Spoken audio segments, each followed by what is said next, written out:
Today we're checking out the Powerbeats Pro 2 and I'm going to be scoring and ranking them in 12 categories against 8 of the best sport-focused earbuds. Retail price is $249 USD, they cost me 499 Aussie dollars. Now I currently have the Jabra 8 Active Gen 2 ranked number 1. They're a solid all-rounder, but the Soundcore Sport X20 is not far behind them and you can get them close to a third of the price of the Pro 2. Then there's the Sennheiser Momentum Sport, which also has a heart rate sensor. So I'll cover everything you need to know, as well as run through tons of comparisons at the end of the video. You can also customize the scoring with my free spreadsheet linked below. I'll run through that later though. Now let's start with category 1, comfort. And I'm scoring the Powerbeats Pro 2 a 9 out of 10. So you're getting 5 sizes of ear tips included, from extra small to extra large. The large work the best for me. And this is basically the Beats Fit Pro with a hook. I personally prefer a wingtip, but this comes down to personal preference. You might prefer a hook. But I do find the Pro 2 slightly more comfortable for whatever reason. It could just be that the wing takes some of the weight, but both buds feel very similar for me.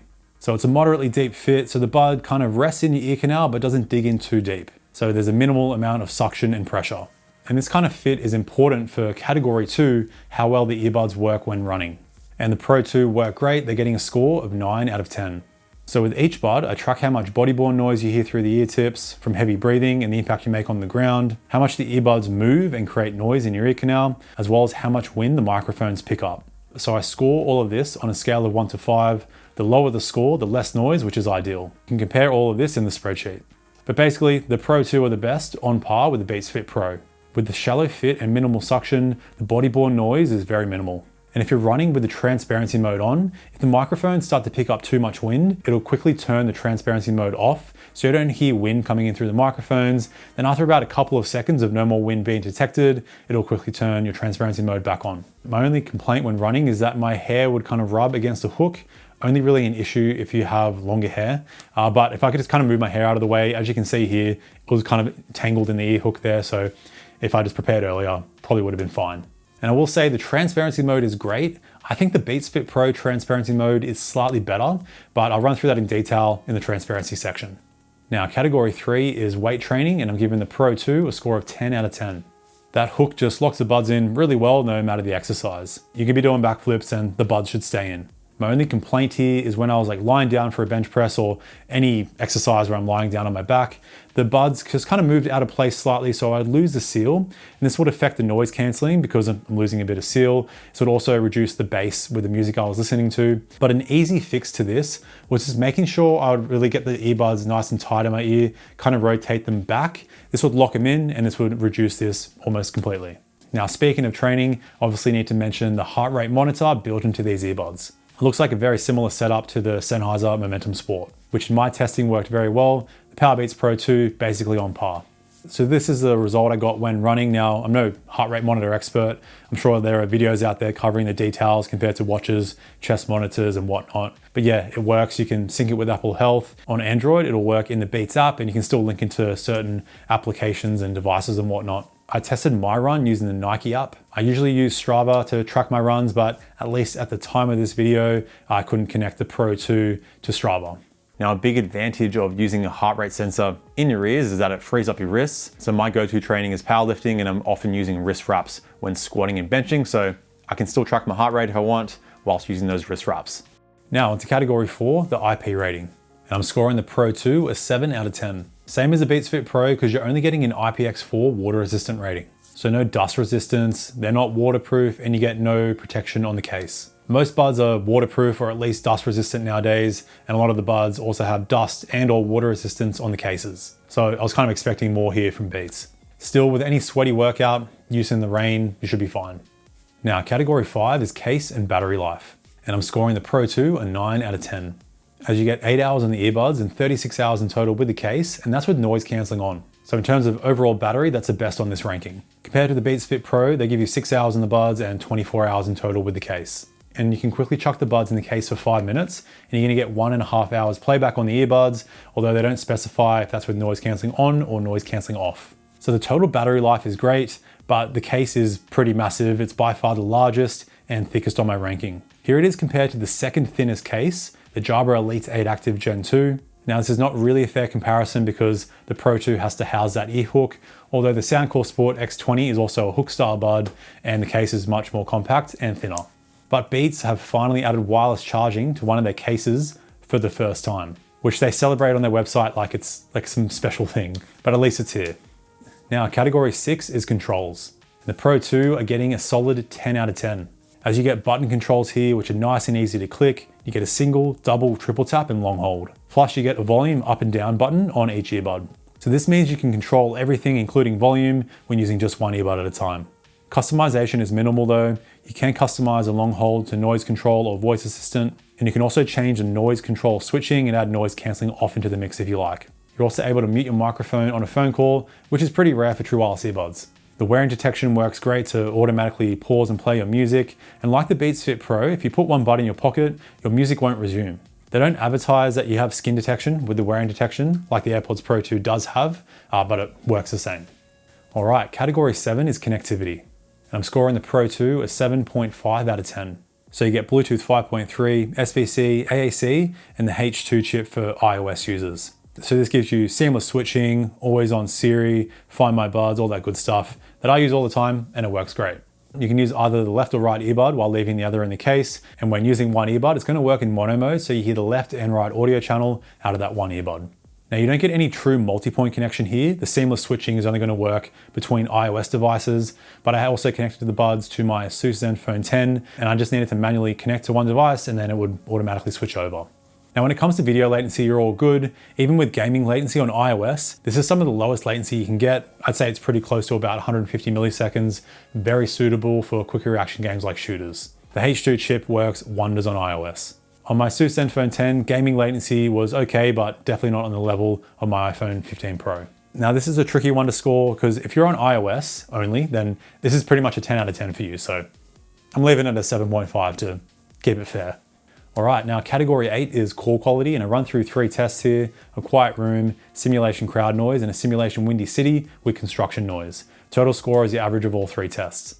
And here is the scoring. So the Powerbeats Pro 2 currently ranked #1 for call quality. Very impressive stuff. It's a massive improvement over the Beats Fit Pro, especially with background noise and wind. So here are some samples compared to the Beats Fit Pro, as well as the second highest ranked earbud, the Soundcore Sport X20. All right, here's the call quality of the Beats Fit Pro in a quiet room. All right, here's the call quality of the Powerbeats Pro 2 in a quiet room. All right, here is the call quality of the Soundcore Sport X20 in a quiet room.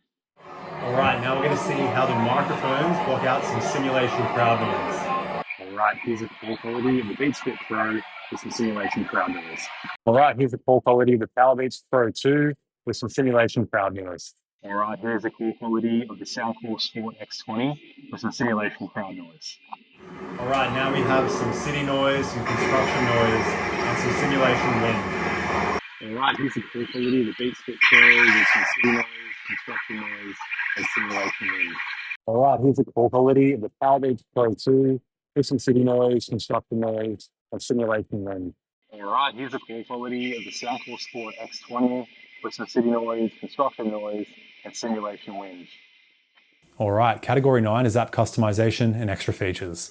And I'm scoring the Pro 2 an 8 out of 10.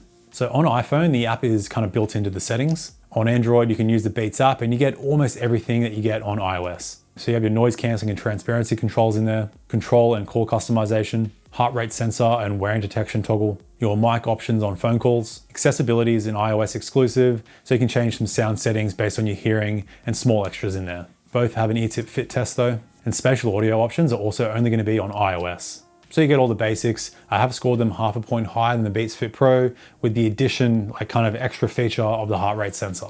But you don't get the best control customization and you don't get any sound customization, no band EQ, not even EQ preset, which is a bit of an issue when we cover sound quality.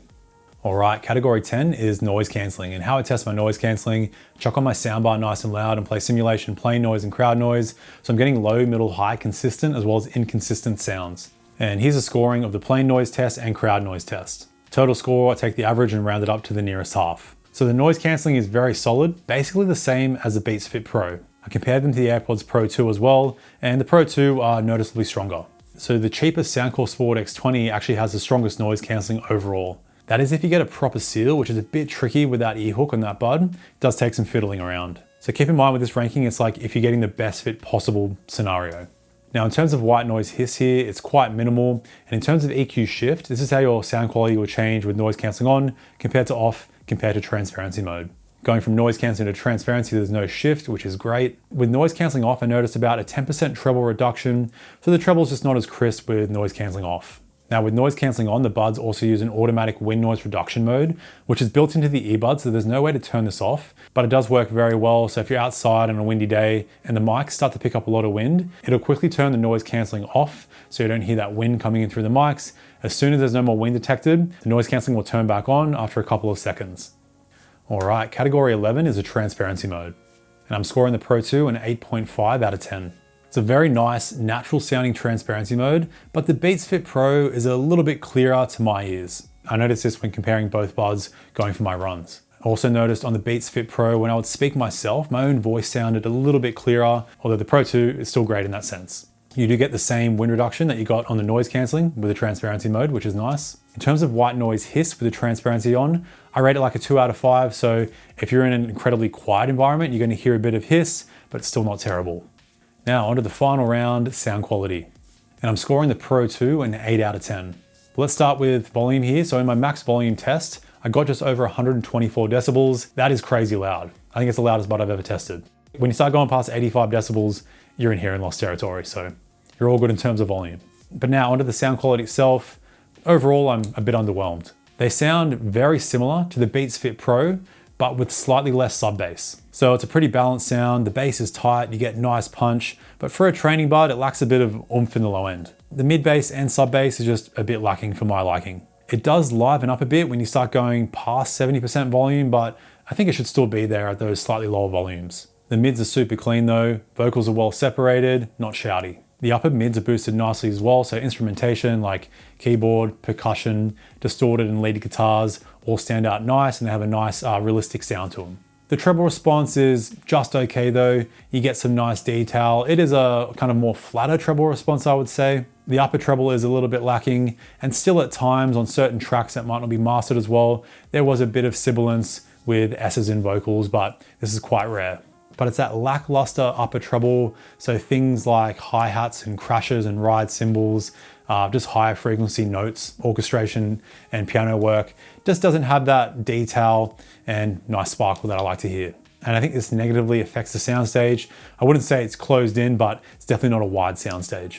Now we all have different preferences. You might like this more balanced tuning, but I think for a training bud, where you're going to be moving around a lot, like you're running, you're breathing heavily, you're making a lot of body-borne noise, this is going to take away from the sound quality a lot, especially when it comes to bass. So I notice when running, like you lose even more bass with this kind of balanced bass response. So that's why I normally prefer using a slightly more dynamic sounding earbud when I'm exercising. And it's just like if I'm casually listening, the Powerbeats Pro 2 are great, watching movies, watching videos, but yeah, just that more slightly V-shaped sound just gives me more energy when training.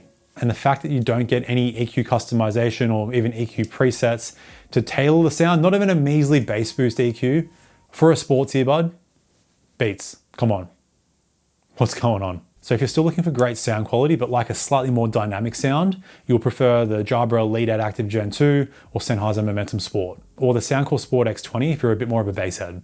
Even comparing the Powerbeats Pro 2 to the AirPods Pro 2, it's no contest. The AirPods Pro 2 sound better in every single way.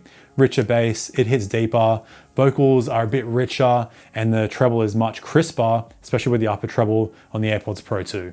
And the Pro 2 are not one of the best sounding buds, they're just okay. But that wraps up all 12 categories, and before we go into the final score, here's how you can customize the scoring with my free spreadsheet linked below. On there, you can compare all the buds easily, and the personalized scoring is super simple. Just fill out a number in the importance column, and that'll multiply the entire category, giving you a new total score for all the earbuds and a new custom ranking. But now the final scores are in, and the Powerbeats Pro 2 finished with 103 out of 120. So they're currently ranked third. If you're looking for a sports earbud in the Apple ecosystem, these are a no-brainer as long as you like that more balanced sound. If you're deciding between these or the other heart rate sensor bud, the Sennheiser Momentum Sport, I think the Powerbeats Pro 2 is slightly better overall. The comfort is much better, at least for me, and they do work better when running. But the Momentum Sport do have a richer sound and have haptic touch, for easy control using gloves. Now, if you don't need a heart rate sensor, the Jabra 8 Active Gen 2 is a great option with a richer sound and superior dust and water resistance. They aren't the best with running though and don't have a hook or a wing. So if you want some hook action, the Soundcore Sport X20 comes in at a third of the price of the Powerbeats Pro 2, and they're basically on par in overall quality. So if you don't need a heart rate sensor or Apple ecosystem features, the Sport X20 are by far the better value option with a more suitable dynamic sound for training. They're pretty bass boosted, but you can dial that down with the 8-band EQ and the Soundcore app, which, as we know, you can't do on the Powerbeats Pro. So check out my full Sport X20 review right here. Thanks for tuning in, stay picky, and I'll see you in the next video. Bye now.